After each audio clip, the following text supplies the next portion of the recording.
இன்றே டவுன்லோட் செய்து உங்கள் ஃபேவரட் ஷோக்களை என்ஜாய் பண்ணுங்க. கொலை நடந்தத நீங்க உங்க கண்ணால பார்க்கல, அப்படிதானே?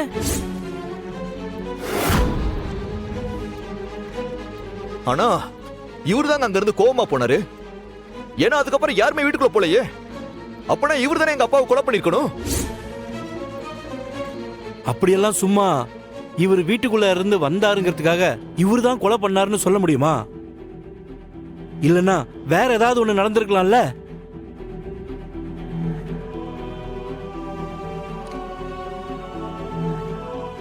யுவர் ஆனர், எனது கட்சிக்காரர் அமைச்சரின் வீட்டுக்கு வந்ததனாலையும் அமைச்சரிடம் சத்தமாக பேசியதனாலையும் இதை மட்டுமே ஆதாரமாக வைத்து எனது கட்சிக்காரர் உதயபெருமாள் மீது கொலை குற்றம் சுமத்தப்பட்டிருக்கிறது.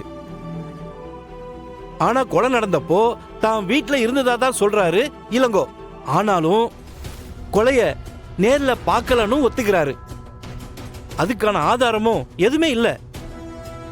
எனவே எனது கட்சிக்காரர் உதயபெருமாளுக்கும் இந்த கொலைக்கும் எந்தவித சம்பந்தமும் இல்லை என்று கூறி அவருக்கு ஜாமீன் வழங்குமாறு கணம் கோட்டார் அவர்களை தாழ்மையுடன் கேட்டுக்கொள்கிறேன்.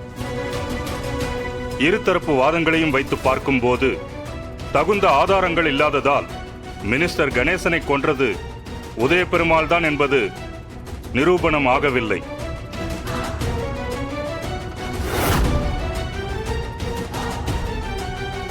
அதே சமயம் மினிஸ்டர் கணேசன் கொலை செய்யப்பட்டதின் காரணமும் இன்னும் கண்டறியப்படாத காரணத்தால் உதயபெருமாளின் ஜாமீன் மனுவை இந்த கோர்ட் ரத்து செய்கிறது.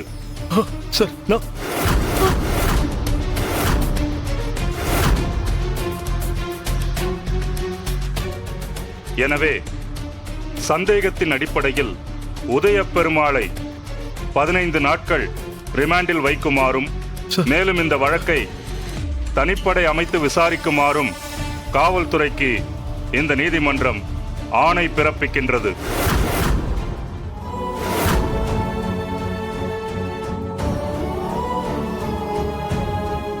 The court is adjourned.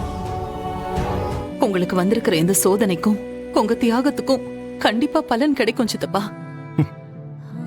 நிச்சயமா இந்த 15 நாளுக்குள்ள உண்மையான கொலைகாரன் யாருன்னு நானே கண்டுபிடிக்கிறேன். அவனை புடிச்சிட்டா இன்னும் நிறைய உண்மைகள் வெளியில வரும். கண்டிப்பா இந்த 15 நாளைக்கு அப்புறம் நீங்க நம்ம வீட்டுக்கு வந்துருவீங்க சித்தப்பா. நம்பிக்கையோட இருங்க. எல்லாத்தையும் பாத்துக்கதான் நீ இருக்கியே இந்திராமா. எனக்கு என்னமா கவலை இருக்கு?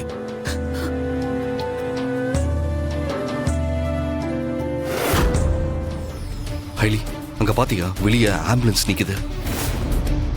அதை வச்சு எப்படியாவது மோனிகாவோட பிளான நடக்க விடாம தடுத்தாகணும். டைம் ஆச்சு சார். மாமா, உள்ள உங்களுக்கு எந்த பிரச்சனையும் வராது மாமா. எல்லாத்தையும் அண்ணி பார்த்துப்பாங்க.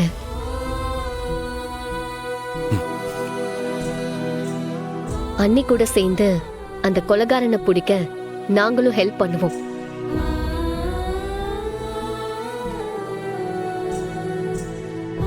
மாமா, மயக்கம் போட்டு விடுற மாதிரி நடிங்க.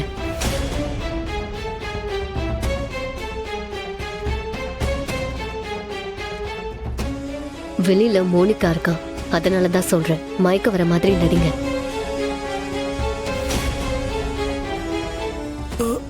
மாமா, மாமா, சித்தப்பா,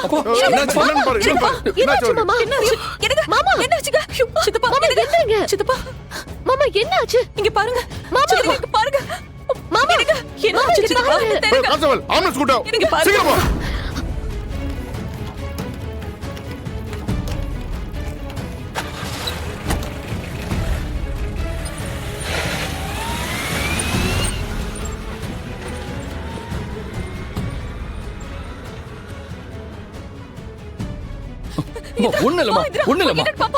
நாம போக தேவையில்ல.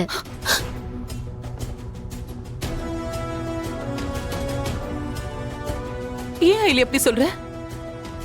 மாமாவுக்கு உண்மையாவே மயக்கம் வரல.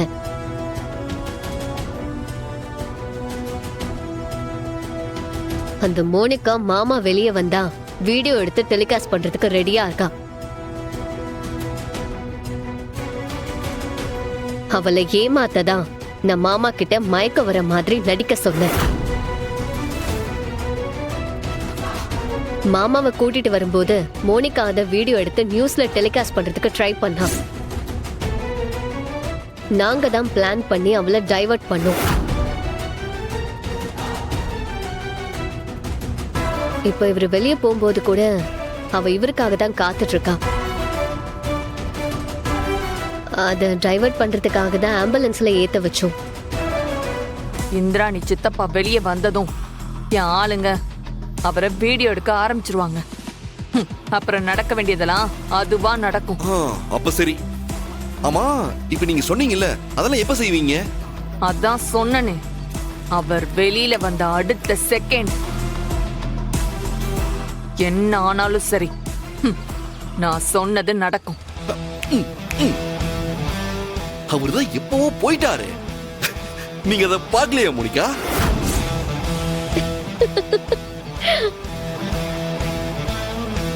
ஐயோ, என்ன மோனிகா, நீங்க பார்த்திருப்பீங்கன்னு தான் நான் நினைச்சேன். அட பாவமே. ஐயோ மோனிகா, அவர் இந்த வழியா தானே போனாரு.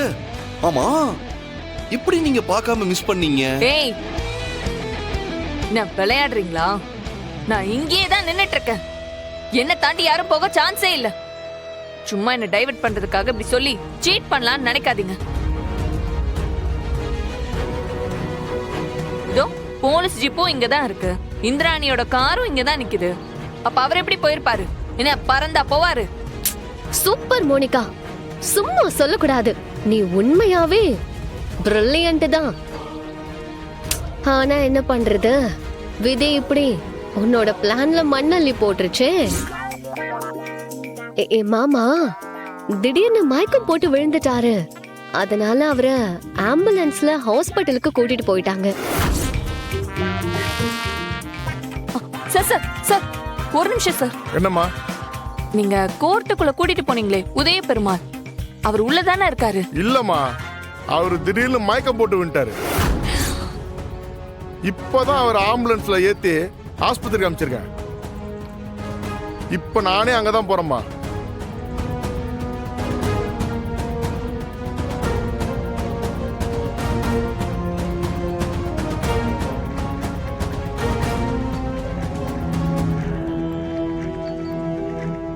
இதுக்கு மேலயும் உனக்கு நம்பிக்கை வரலனா நீ டைம் டிராவல் பண்ணி தான் போய் பார்க்கணும். நான் தான் அப்பவே சொன்னேன்ல, நாங்க இருக்கிற வரைக்கும் உன்னால அந்த குடும்பத்தை ஒன்னும் பண்ண முடியாது. இதுக்கப்புறமாவது திருந்த பாரு, இல்ல அடுத்த தடவை விழறாடி இன்னும் பலமா இருக்கும்.